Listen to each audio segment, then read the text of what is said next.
Assalamualaikum warahmatullahi wabarakatuh, Bu Fitri. Waalaikumsalam warahmatullahi wabarakatuh, Bu Pak. Gimana kabarnya Bu hari ini? Alhamdulillah sehat. Pak Juni apa kabar? Alhamdulillah saya juga sehat Bu, terima kasih. Ya. Bu Fitri, saya mohon izin untuk mewawancarai Ibu pada kesempatan kali ini dalam rangka tugas saya di modul 3.1 pengambilan keputusan berdasarkan nilai-nilai kebajikan sebagai pemimpin. Apakah saya diperkenankan Bu untuk mewawancarai Ibu dan juga saya dokumentasikan dengan video? Boleh, monggo kami persilahkan. Baik, terima kasih Ibu. Untuk pertanyaan pertama Bu, Ya. selama ini bagaimana Ibu dapat mengidentifikasi kasus-kasus yang terjadi di sekolah yang Ibu pimpin? Apakah kasus-kasus tersebut termasuk dilema etika ataukah bujukan moral? Baik, terima kasih Pak Juni atas pertanyaannya. Jadi selama ini ketika saya selama menjadi kepala sekolah di lembaga ini, bagaimana saya cara mengidentifikasi setiap masalah? Yang namanya sebuah lembaga tidak mungkin tidak ada masalah, pasti saja ada masalah, baik masalah kecil maupun masalah besar. Nah, cara saya mengidentifikasi bagaimana? Yang pertama adalah saya lihat dulu permasalahannya apa, gitu loh. Saya lihat dulu terutama kalau masalah besar ya Pak. Kalau masalah besar itu saya lihat dulu ini akar permasalahannya gitu, pada apa gitu loh. Setelah itu baru saya berusaha mencari solusi yang terbaik dari masalah itu. Dan kembali lagi ada yang namanya bujukan moral dan dilema etika. Nah, bagaimana saya memilah dan menguraikan masalah itu? Yaitu tadi, kalau dilema etika kan benar lawan benar. Nah, itu yang agak susah Pak. Tapi bagaimana cara saya untuk mengambil sebuah keputusan?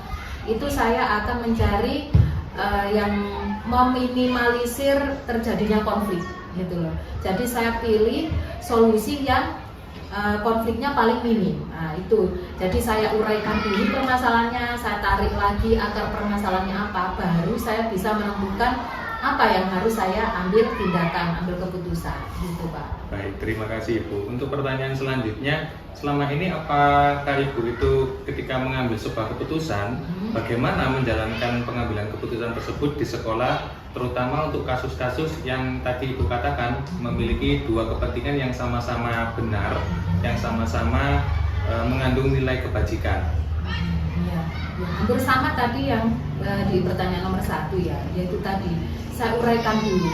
Tapi sebelum terutama kalau untuk menghadapi masalah besar ya Pak, sebelum saya mengambil sebuah keputusan, itu yang terpenting saya tuh harus tenang dulu, gitu. Saya harus tenang dulu. Ketika saya tenang, ya mindfulness, itu baru kita bisa menguraikan permasalahannya apa, akar permasalahannya apa, baru kita bisa mengambil tindakan, gitu.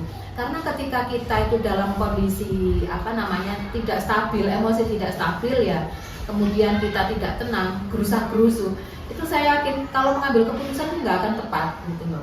Apalagi keputusan ini berkaitan dengan kepentingan orang banyak, kepentingan lembaga, menyangkut nama baik sekolah itu. Jadi saya harus benar-benar saya tenangkan dulu diri saya, permasalahannya apa ini, akarnya apa. Nah, dari situ saya harus bisa mengambil keputusan, yaitu tadi saya ambil keputusan yang minim resiko. Baik, terima kasih Bu. Terus untuk mendapatkan keputusan yang Ibu harapkan tadi, adakah langkah-langkah atau prosedur yang biasa Ibu gunakan, Ibu lakukan ketika sudah menenangkan diri, kemudian sudah menemukan akar permasalahan dan juga mencoba menguraikan tadi, kira-kira langkah berikutnya itu apa Bu untuk bisa menuju ke pokok solusi? Apakah dengan menentukan skala prioritas atau mungkin memperhitungkan waktu dan sebagainya? Menurut itu bagaimana? Ya, memang gini Pak ya, kadang tuh masalah itu bisa jadi datang bersamaan gitu. Tapi saya pilah-pilah mana masalah yang paling urgent gitu, mana yang harus saya prioritaskan gitu. Jadi ketika masalah itu datang bersamaan, memang saya itu lebih suka menyelesaikan masalah itu secara cepat gitu, biar nggak berlarut-larut. Karena setiap permasalahan yang nggak saya bisa selesaikan dengan cepat itu kayak jadi beban pikiran gitu ya. Tapi kembali lagi, jika masalah itu besar, saya nggak bisa menentukan masalah sekaligus. Saya harus benar-benar menimbang masalah itu, mencari akar permasalahannya, plus minusnya apa. Nah di situ untuk apa? Untuk menghasilkan keputusan yang bijaksana gitu loh. Jadi ketika saya sudah mencari akar permasalahannya apa, selagi saya bisa menyelesaikan sendiri, itu saya selesaikan sendiri. Tapi jika permasalahan itu besar dan menyangkut kebutuhan orang banyak, menyangkut nama lembaga, tentunya saya pasti membutuhkan masukan-masukan dari partner-partner saya. Siapa? Guru-guru. Nah, guru-guru ini adalah partner saya yang paling dekat di sini, terutama guru-guru senior. Jadi guru-guru senior itu saya tidak memungkiri, guru-guru senior mungkin dari segi IT mungkin agak kurang, tapi pengalaman guru-guru senior itu paling banyak. Nah, karena kembali lagi pengalaman adalah guru paling berharga gitu. Hal apa Bu berikutnya yang selama ini Ibu anggap efektif? Apakah tadi dukungan dari partner, kemudian atau adakah hal-hal lain yang bisa membantu Ibu menyelesaikan permasalahan atas sebuah kasus atau sebuah fenomena permasalahan dilema etika yang ada di lembaga Ibu? Jadi kalau dari segi intern saya sendiri ya, yaitu tadi saya harus mindfulness. Kalau kita di guru penggerak kan ada ya, mindfulness, kemudian teknik stop, kemudian ada lagi PSE kita ya, pendidikan sosial emosional. Nah itu benar-benar harus diterapkan, karena ketika kita menghadapi masalah besar yang kadang itu menguji kesabaran, itu kalau kita tidak bisa menahan emosi, bawaannya pengen marah gitu, ataupun kalau tidak gitu kita mengambil keputusan itu salah gitu, karena berdasarkan emosi. Perasaan. Betul sekali. Makanya di guru penggerak itu sangat bagus sekali kita diajarkan PSE, mindfulness, teknik stop, dan selain itu kalau dari segi ekstern itu ya saya tentunya minta pendapat dari rekan-rekan guru, terutama guru senior. Selain itu ada kalanya juga Pak, misalnya permasalahan kita itu menyangkut di lingkup masyarakat. Itu otomatis saya harus minta bantuan partner atau mitra kami, yaitu komite, kemudian ketua paguyuban. Karena bagaimanapun juga yang berhubungan dengan masyarakat itu yang paling dekat adalah komite dan paguyuban. Itu masukannya sangat bagus. Karena bagaimanapun juga kalau kita itu bisa bekerja sama dengan komite dan paguyuban, itu sangat membantu sekali Pak, membantu sekali. Karena kita ini menghadapi murid itu juga sekaligus orang tuanya, masyarakatnya. Karena yang menyekolahkan di sini itu kan orang tuanya, gitu loh. Jadi kita harus pandai-pandai mengatur membuat komunikasi yang efektif lah dengan masyarakat, dengan komite, bagaimanapun juga karena masyarakat itu juga support kami juga, gitu loh. Jadi kemajuan lembaga itu ada peran serta dari orang tua. Gitu. Baik, terima kasih Ibu. Kemudian selama ini tantangan apa saja yang Ibu hadapi ketika mengambil sebuah keputusan atau menyelesaikan beberapa kasus-kasus yang berkaitan dengan dilema etika? Tantangan yang mungkin pernah Ibu alami atau pernah Ibu hadapi? Ya, tantangannya yaitu tadi Pak, karena emosional kita tuh kadang kan naik turun. Kalau kita pas lagi good mood ya, mungkin masih enak kita itu mencerna permasalahan itu apa yang harus saya lakukan, solusinya bagaimana. Tapi yang namanya kita kan pekerjaan kadang banyak ya, ada kalanya kita bad mood ketika menghadapi masalah seperti itu, ya itu tadi kita dituntut KSE kita tuh harus dimainkan di situ loh, gitu. Itu tantangannya. Terus yang kedua, ada juga tantangan saya yaitu masyarakat. Karena ketika saya pertama kali datang ke sini, saya harus pertama kali di sini tuh saya fokusnya bukan peningkatan kualitas pembelajaran di sini, enggak. Saya fokus ke mengembalikan kepercayaan masyarakat terhadap lembaga. Betul sekali. Karena saya punya pemikiran jika masyarakat itu percaya dengan lembaga kami, otomatis masyarakat akan menyekolahkan anaknya di sini. Karena di sini muridnya sedikit, ya. Tapi sebenarnya berpotensi sekali di sini. Mungkin karena memang ada hal-hal yang kurang mengenakkan oleh masyarakat, yang bikin masyarakat nggak mau menyekolahkan di sini. Nah, disitulah permasalahannya. Saya harus mencoba mencari tahu akar permasalahannya apa. Nah, makanya saya datang ke sini. Fokus saya untuk apa? Untuk mengembalikan kepercayaan masyarakat di sini. Dan itu tantangan juga loh. Tidak serta-merta masyarakat itu mau menerima dengan program-program saya. Ada juga yang menghujat saya, ada loh ya. Kepala sekolahnya dihujat karena dituduh terlalu ambisius gitu, pengen maju tapi nggak mau modal gitu ya. Tapi saya nggak serta merta maksudnya saya dihujat, dikritik seperti itu, enggak. Saya anggap kritikan itu sebagai pembangun, penyemangat gitu loh. Jadi saya nggak anti kritik, malah justru kadang saya ketika rapat dengan Pak Guyupan, sengaja saya minta, saya pengen mendengar sisi negatifnya dari sini itu apa gitu loh.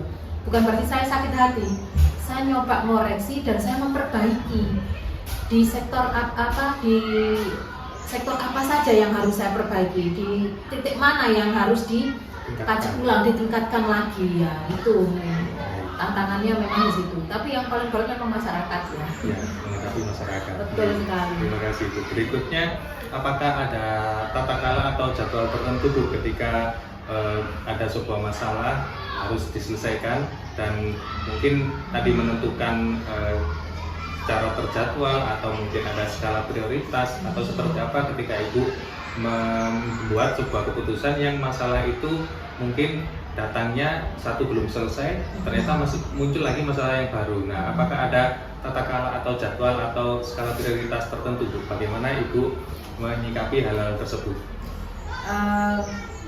Yang jelas skala prioritas ya, karena setiap masalah yang saya hadapi itu kan ada masalah kecil, ada yang masalah sedang, ada juga masalah besar dalam artian menyangkut nama lembaga gitu kan. Saya paling suka itu menyelesaikan masalah itu sekaligus gitu Pak. Ada masalah langsung saya selesaikan biar nggak berlarut-larut. Tapi jika masalah itu besar, saya nggak bisa seperti itu. Saya harus mengidentifikasi dulu permasalahannya apa, bagaimana saya harus mencari solusinya. Kemudian saya juga minta pertimbangan dari rekan-rekan saya, guru-guru yang lain. Nah itu. Jadi intinya kalau skala prioritas jelas, cuman ada juga masalah yang harus saya selesaikan secara cepat. Ada juga yang saya tunggu dulu, saya stop dulu. Betul. Betul sekali. Untuk gunanya untuk analisis dulu. Betul, menganalisa sehingga menghasilkan keputusan yang bijaksana gitu. Baik, terima kasih Bu. Kemudian apakah ada faktor-faktor yang menjadi pendukung Ibu atau mempermudah Ibu dalam pengambilan keputusan? Dan kalau misalnya itu faktor-faktor tersebut selama ini menjadi faktor pendukung, apa saja Bu bisa disebutkan? Faktor-faktor pendukung saya dalam pengambilan keputusan itu terutama rekan-rekan kerja saya dulu. Karena kan gini Pak, saya di sini kepala sekolah baru, tapi kalau guru-guru sudah lama kan di sini, jadi istilahnya sudah tahu polanya anak-anak bagaimana, pola lingkungan di sini seperti apa, karakternya masyarakat bagaimana. Nah, makanya masukan dari rekan-rekan kerja saya ini, guru-guru itu sangat membantu saya. Karena saya bukan tipe orang yang mengambil keputusan itu sudah ini keputusanku, saya punya menang. Saya selalu mengedepankan demokrasi lah istilahnya ya, kurang lebih seperti itu. Jadi saya selalu mendengar masukan-masukan dari rekan-rekan. Setelah itu baru saya menganalisa dan mengambil sebuah keputusan. Ya, itu kalau permasalahan seputar lembaga. Tapi kalau sudah menyangkut ke masyarakat, ya itu tadi Melibatkan pihak betul. yang lebih luas. Mitra saya, komite dan paguyuban. Ibu, terima kasih. Yang terakhir ini dari semua hal yang telah Ibu sampaikan tadi, pembelajaran apa yang bisa kita petik dari pengalaman Ibu dalam mengambil keputusan berkaitan dengan dilema etika, situasi yang benar melawan situasi yang benar. Apa yang bisa kita ambil hikmahnya dan pesan-pesan yang bisa saya pelajari nanti sebagai bahan refleksi saya, Ibu? Iya, intinya kalau dalam menghadapi masalah itu memang harus tenang dulu, Pak. Mindfulness itu memang betul itu. Biar kita itu tidak gerusa-gerusu dalam mengambil tindakan sehingga menghasilkan keputusan yang tidak bijaksana, yang merugikan beberapa pihak. Nah gitu. Jadi mindfulness yang pertama. Terus yang kedua lagi apa? KSE kita itu harus benar-benar diasah gitu. Karena bagaimanapun juga kadang kalau kita sudah emosional, nah itu tidak bisa kita itu mengambil keputusan dengan tepat gitu. Jadi KSE dan juga mindfulness itu sangat membantu saya itu. Nah itu bisa jadi nanti bukan ilmu seperti itu, saya yakin bukan hanya untuk kepala sekolah, untuk guru pun pasti bisa ya Pak, dalam menghadapi murid, dalam menghadapi wali murid mungkin ya, yang berhubungan dengan anak-anak di sekolah seperti itu, atau bahkan dengan rekan-rekan kerja, terutama KSE itu sangat penting loh itu ya. Baik, terima kasih Ibu atas waktunya dan juga jawaban-jawaban yang diberikan yang sangat bermakna dan bisa kita pelajari bersama-sama, menjadikan saya memiliki sudut pandang yang lebih luas lagi dalam belajar mengenai pengambilan keputusan berdasarkan nilai-nilai kebajikan sebagai pemimpin. Bu Fitri, terima kasih atas waktunya. Sekali lagi saya mohon maaf sudah mengganggu waktu panjenengan. Mungkin kita bisa bertemu di lain kesempatan. Saya senang sekali bisa berdiskusi dan bisa banyak belajar dari Ibu. Semoga kita diberikan kesehatan dan juga senantiasa diberikan kesuksesan dalam menjalankan tugas. Terima kasih Ibu. Selamat pagi. Wassalamualaikum warahmatullahi wabarakatuh. Waalaikumsalam warahmatullahi wabarakatuh. Sukses juga buat Pak Juni. Semangat ya Pak. Baik Ibu, terima kasih. Assalamualaikum warahmatullahi wabarakatuh. Bunda Ayu. Ya Pak Juni, waalaikumsalam warahmatullahi wabarakatuh. Bagaimana Ibu kabarnya hari ini? Alhamdulillah baik. Alhamdulillah baik. Ibu, mohon izin saya ingin mewawancarai Ibu dalam rangka tugas saya di modul 3.1 tentang pengambilan keputusan berdasarkan nilai-nilai kebajikan sebagai pemimpin pada pendidikan guru penggerak. Apakah saya diperkenankan oleh Ibu untuk mewawancarai dan juga mendokumentasikannya dalam video, Ibu?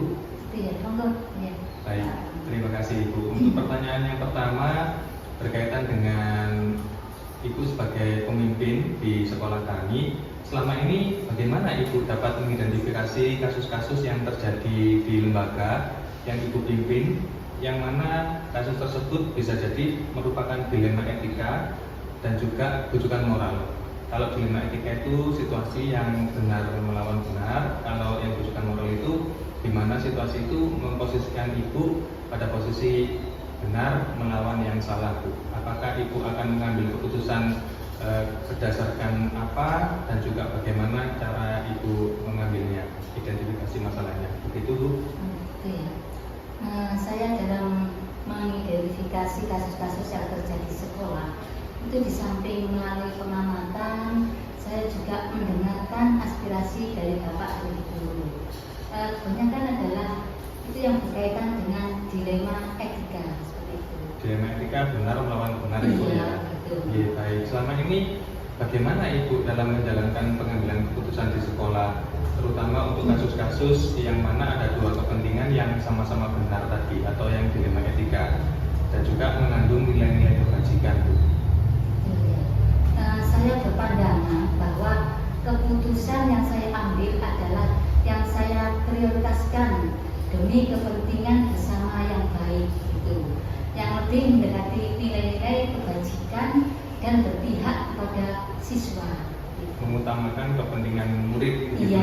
Ya, baik, terima kasih. Kemudian apakah ada langkah-langkah atau prosedur seperti apa yang biasa Ibu lakukan selama ini ketika mengambil sebuah keputusan, Bu, berkaitan dengan permasalahan dilema etika atau situasi benar melawan benar? Saya mengambil keputusan itu dengan menerapkan identifikasi permasalahan, menentukan siapa yang terlibat, gitu. Mengumpulkan bukti atau fakta, pengujian benar atau salah berdasarkan nilai-nilai kebajikan. Kemudian barulah saya membuat atau mengambil suatu keputusan. Baik, mempertimbangkan tentang nilai-nilai kebajikan juga, ada prioritas juga berarti Ibu ya. Terima kasih Ibu. Kemudian hal-hal apa saja yang selama ini Ibu anggap efektif dalam pengambilan keputusan pada kasus-kasus dilema etika yang terjadi di lembaga Ibu? Menurut saya, pertimbangan terhadap nilai-nilai kebajikan dan keyakinan kita pada nilai agama, kebaikan bersama, serta mengutamakan prinsip resolusi seperti itu, yaitu berbasis hasil akhir, peraturan dan berbasis rasa peduli. Baik, berarti ada nilai agama juga Bu ya, yang ikut menjadi pendorong atau menjadi faktor sebagai acuan dalam mengambil keputusan. Kemudian selama ini hal-hal apa saja Bu yang menjadi tantangan dalam pengambilan keputusan yang Ibu sudah lakukan berkaitan dengan dilema etika? Menurut saya yang menjadi tantangan adalah dalam membuat sebuah keputusan tentu kita bisa memuaskan semua pihak gitu. Biasanya ada pihak yang kurang bisa menerima hasil keputusan yang kita buat gitu. Namun selama ini berpihak pada nilai kebaikan, maka tetap keputusan itu kita laksanakan dengan penuh tanggung jawab Berdasarkan pada nilai-nilai kebaikan yang diyakini, yang sudah disepakati bersama begitu Bu. Baik Bu. Kemudian apakah Ibu memiliki suatu tata krama atau jadwal tertentu dalam penyelesaian kasus dilema etika?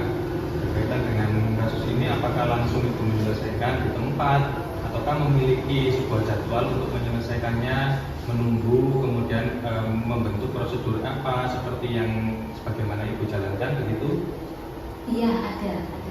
Yaitu saya melakukan prosedur identifikasi, klarifikasi, dan bila dibutuhkan untuk keputusan yang berdampak luas, saya musyawarahkan dengan penuh rasa kekeluargaan bersama-sama. Berarti melibatkan pihak yang lebih luas lagi jika memang keputusan itu diambil untuk jangka yang lebih panjang begitu Ibu, ada skala prioritasnya. Adakah seseorang atau faktor-faktor yang selama ini mempermudah atau membantu Ibu dalam pengambilan keputusan pada kasus-kasus dilema etika yang terjadi di lembaga Bu? Ada Pak. Saya meminta pertimbangan dari beberapa orang atau pihak terkait jika memang itu diperlukan, seperti Bapak dari guru, komite, pengawas, dan orang tua murid. Ketika tersebut memang berdampak luas bagi banyak pihak. Terima kasih Bu. Dan yang terakhir, pertanyaan dari saya, dari semua hal yang telah disampaikan tadi, pembelajaran apa yang bisa Ibu petik dari pengalaman Ibu mengambil keputusan berkaitan dengan dilema etika? Yaitu pelajaran yang dapat saya ambil adalah bahwa dalam memutuskan sesuatu, ada kalanya kita bisa menentukan sendiri berdasarkan prinsip resolusi tadi dan nilai-nilai kebajikan yang berpihak kepada murid atau siswa. Namun jika memang berdampak luas, maka perlu adanya kolaborasi dari berbagai pihak yang dilibatkan agar keputusan yang diambil tadi dapat menjadi mufakat bersama. Pentingnya kolaborasi, kerjasama, bersinergi begitu Ibu ya, dan komunikasi secara kekeluargaan itu menjadi ilmu atau pembelajaran yang bisa kita ambil dalam membuat atau menentukan sebuah keputusan. Jadi supaya bisa diterima oleh semua pihak bersama-sama dengan penuh tanggung jawab. Terima kasih Bu Rahayu atas waktunya. Saya mengucapkan terima kasih dan mohon maaf sudah mengganggu waktunya. Saya sangat senang bisa mewawancarai Ibu. Semoga kita bisa bertemu kembali di lain kesempatan untuk mendiskusikan tentang hal-hal lain yang lebih menarik yang akan menambah pengetahuan saya. Ya, monggo. Semoga sukses, selalu lancar. kasih Bu. Saya akhiri untuk wawancara pada sesi kali ini. Terima kasih. Wassalamualaikum warahmatullahi wabarakatuh. Waalaikumsalam. Assalamualaikum warahmatullahi wabarakatuh. Kemudian, Waalaikumsalam warahmatullahi wabarakatuh. Ya. kemudian saya mohon izin, saya kesini ada perlu untuk melakukan wawancara berkaitan dengan pengambilan keputusan. Bagaimana pengalaman Budian sebagai pemimpin atau kepala sekolah di lembaga Budian. Boleh saya memulai wawancara ini? Silahkan Pak Guru. Baik. Terima kasih Budian. Bagaimana kabarnya hari ini Budian? Alhamdulillah sehat. Baik. Terima kasih atas kesempatan yang sudah diberikan. Pertama saya mohon izin juga untuk merekam videonya nanti untuk saya unggah di penugasan saya. Terima kasih. Kemudian terkait dengan pengambilan keputusan Budian sebagai pemimpin pembelajaran, selama ini bagaimana Ibu dapat mengidentifikasi kasus-kasus yang terjadi di sekolah yang Ibu pimpin? Apakah itu termasuk dilema etika ataukah bujukan moral? Dilema etika, ya. Dilema etika sama bujukan moral. Iya. Ditegaskan dulu bahwa dilema etika itu berarti permasalahannya sebenarnya benar, satunya benar, satunya lagi juga benar, gitu ya. Kalau bujukan moral sebenarnya yang satu benar, yang satu salah, gitu ya. Iya. Kan bagaimana kita mengidentifikasikan suatu kasus atau masalah itu benar-benar atau tidak salah, itu kan kalau kita asumsikan atau kita cocokkan dengan peraturan yang ada. Jadi kemudian itu pegangannya peraturan. Apapun permasalahannya, kalau di kedinasan atau non kedinasan tapi dalam lingkup lembaga yang Budian pakai dasar ya aturan.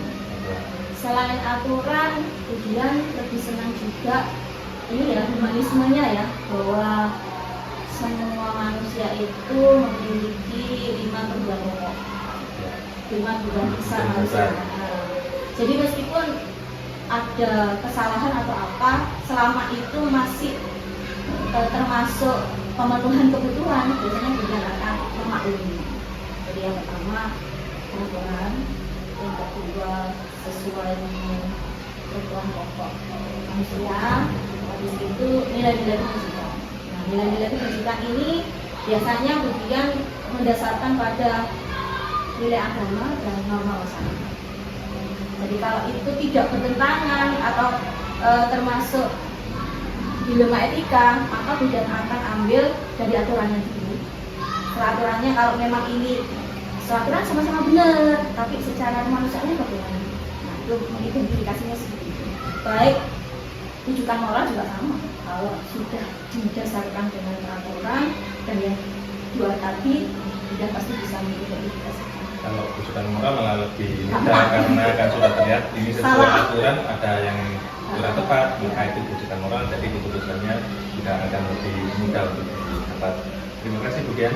Berikutnya selama ini Budian sebagai pemimpin pembelajaran, bagaimana Ibu menjalankan pengambilan keputusan di sekolah ini, terutama untuk kasus-kasus yang ada dua kepentingan tadi yang sama-sama sebenarnya dan juga mengandung nilai-nilai kebajikan. Prioritas, skala prioritas untuk mengambilnya itu seperti apa ya Budian terapkan? Kalau Budian disesuaikan dengan waktu ya. Jadi kalau suatu masalah itu harus diputuskan saat itu juga, maka itu yang harus Budian utamakan, harus Budian prioritaskan. Kalau memang permasalahannya itu nggak langsung, masih ada jeda, Budian pasti akan cari apa ya, asesnya kasusnya dulu, apa, permasalahannya apa. Jadi Budian berdasarkan waktu, skala dan skala prioritas lah, mana yang harus diselesaikan.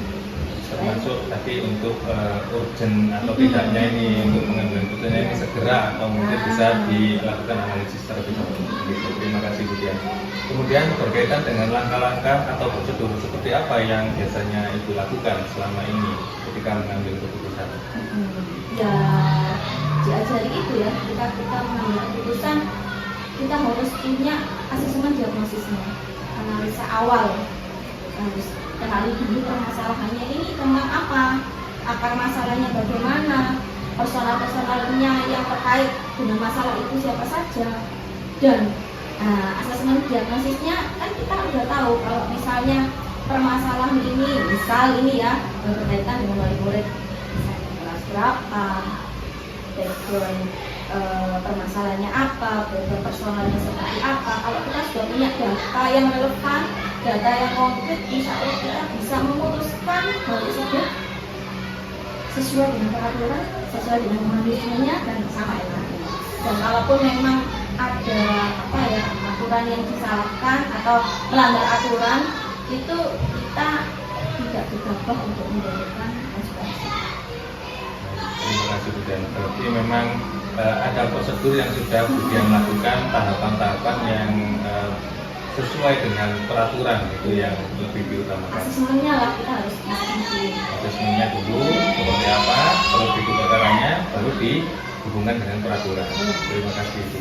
Berikutnya hal apa saja sih Bu yang selama ini Ibu anggap efektif dalam membantu Ibu mengambil keputusan, terutama pada kasus-kasus yang berkaitan dengan dilema etika?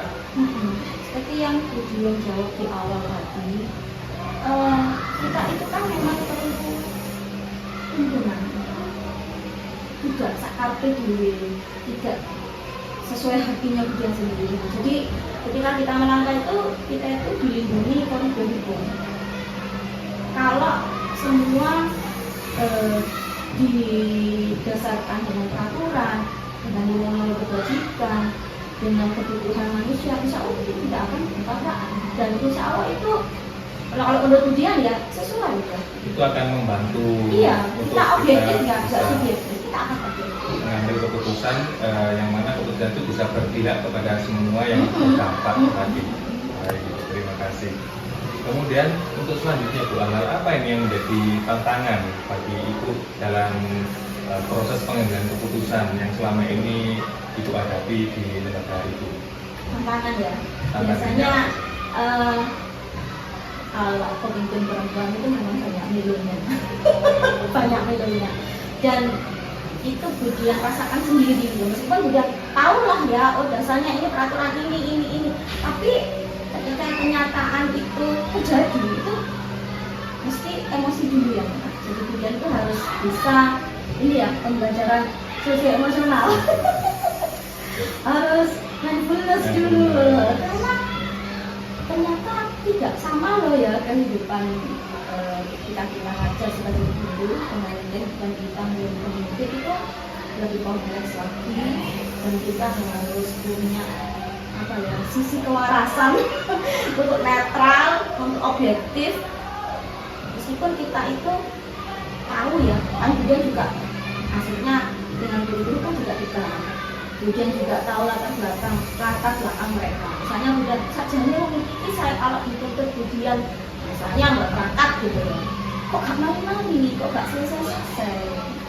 Kan secara aturan bungkus kan oleh deadline-nya misalnya dikasih waktu 1 bulan selesai, mau nggak mau kan 1 bulan harus selesai.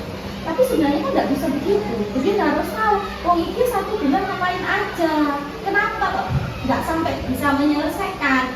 Nah, tabrakan yang ada di hati itu yang yang tantangan sendiri. Iya, tantangan. Bisa nggak sih dia itu tetap netral antara ini seakan lah ya sama harus ini harusnya ada kan gitu. Nah, selama ini itu masih gini, masih adjustment terus, masih adaptasi terus. Kadang dengan berhati dan harus mengikuti aturan. Itu nggak usah, kalau waktunya membutuhkan meskipun kemudian ada tenggang ya, ada toleransi terus apa-apa, tapi diselesaikan. Ternyata dengan 1 kali, 2 kali tersebut kok orangnya tetap, baru kemudian terjadi. Kemudian nggak bisa ditawar terus ya. Jadi ya itu tadi tantangannya itu bagaimana kemudian bisa objektif, tapi tetap humanisme, tapi itu sesuai aturan. Tantangan tarik ulur perasaan. Kalau mungkin laki-laki itu enggak sih? Kalau mungkin untuk laki-laki lebih pakai logis. Dan itu Kemudian jalan logika. Cuma hati ini Ya, karena memang sisi dari iya. ini. Dan kalaupun kemudian mematikan rasa itu jelas kelihatannya otoriter banget. Dan kemudian nggak mau otoriter karena setiap orang punya ini ya, punya kepentingan. Baik, terima kasih. Untuk selanjutnya itu, apakah Ibu memiliki suatu tata cara atau jadwal tertentu dalam penyelesaian kasus berkaitan dengan dilema etika? Kemudian apakah langsung menyelesaikannya di saat itu juga, di tempat itu, atau harus menunggu dulu untuk bisa dipertimbangkan, bisa diambil sebuah prinsip-prinsip tertentu terlebih dahulu, atau bagaimana? Lihat urgennya ya, lihat prioritasnya, lihat jangka waktunya juga. Untuk dampak, kira-kira apakah juga Iya, menjadi jelas, pertimbangan? jelas, makanya juga jelas. Kalau memang itu harus diselesaikan dan penting, kalau ditunda itu akan malah banyak mudaratnya atau banyak masalah yang akan ditimbulkan, berarti kan harus segera diselesaikan. Tapi kalau memang ya kan tadi memang sebenarnya permasalahan itu enak kalau kita pulling dulu. Tapi kan nggak semua permasalahan itu ada jeda waktu. Kadang kita dituntut harus selesai, harus segera memutuskan, ini harus begini, harus begini. Dan itu membutuhkan kecerdasan, menentukan keputusan yang baik untuk semua pihak. Dan itu memang sulit. Tapi tidak mungkin kita bisa kita sendiri. Tapi ya dicoba aja. Semua yang kita lakukan itu nanti kan ada pembelajarannya, ada hikmahnya, dan itu akan berulang biasanya. Kasus sama beda orang. Dengan permasalahan yang mungkin Ya hampir mirip-mirip lah. Nah kalau kita nggak berani memutuskan pada waktu itu, mungkin kita nggak akan punya data, nggak akan punya informasi. Pengalamannya kayak gimana? Tapi kalau kita, sudah kalau ini cobain aja lah, bukan coba-coba ya, maksudnya coba-nya itu dengan pemikiran pada saat itu kita nyoba untuk memutuskan nanti impactnya apa, dampaknya apa. Itu palu.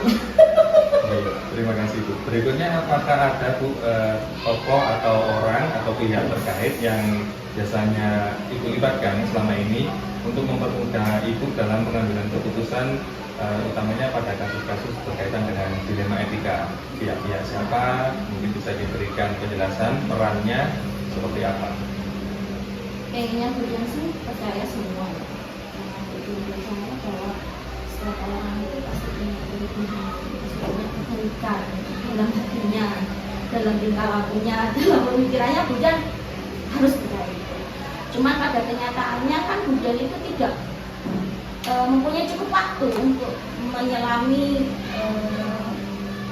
pribadi masing-masing persona. Ketika Budan percaya salah satu, salah dua, salah tiga di lembaga ini, Budan itu pasti bukan ngetes ya, maksudnya mengidentifikasikan apakah yang diucapkan seseorang itu setelahnya itu sesuai nggak dengan apa yang dilakukan. Ketika ada kesesuaian apa yang diinformasikan kemudian misalnya, terus dengan apa yang terjadi itu sinkron, kemudian akan menyimpulkan bahwa orang ini sudah dipercaya. Dan ya memang ada, tapi kemudian tidak akan menunjukkan secara gamblang siapa-siapa itu. Dan kemudian berusaha untuk yaitu tadi netral ya, nggak ada yang dianamaskan, nggak ada yang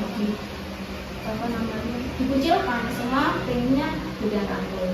Karena itu tadi semua orang punya kepentingan dan kita tidak tahu kapan saatnya kita butuh bantuan mereka. Jadi ya baik saja lah. Terima kasih Bu. Artinya semuanya memang memiliki peran, memiliki manfaat dan juga kebaikan buat kita sebagai pengambil keputusan. Ya. Baik, terima kasih. Untuk yang terakhir Ibu, dari semua hal yang sudah Ibu sampaikan, pembelajaran apa, refleksi apa yang bisa kita ambil dari praktik ketika Ibu mengambil keputusan berkaitan dengan dilema etika ini tadi? Kemudian merasa sebenarnya dalam artinya Budan nggak mampu, maksudnya harus jadi pemimpin, harus jadi pengambil keputusan. Sebenarnya Budan nggak mampu. Ketika Budan berserah diri bahwa Budan nggak mampu dan Budan meyakini bahwa ada hal yang lebih besar yang memampukan Budian, ya Budian percayanya itu. Budian percaya bahwa sebenarnya manusia itu nggak bisa apa-apa dan akan dimampukan sama yang Maha Pencipta. Nah, itulah yang Budian pegang saat ini. Budian percaya kalau memang Budian di posisi ini, berarti Budian akan dimampukan untuk berada di posisi ini, dan Budian tidak akan sendiri.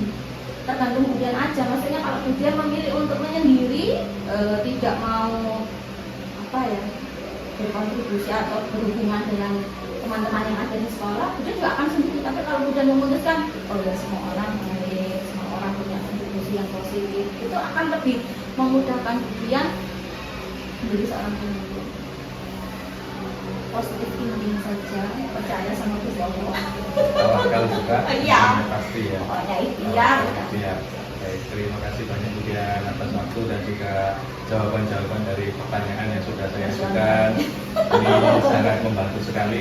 Semoga Sebagai pengalaman juga buat nanti kalau saya. jadi pemimpin.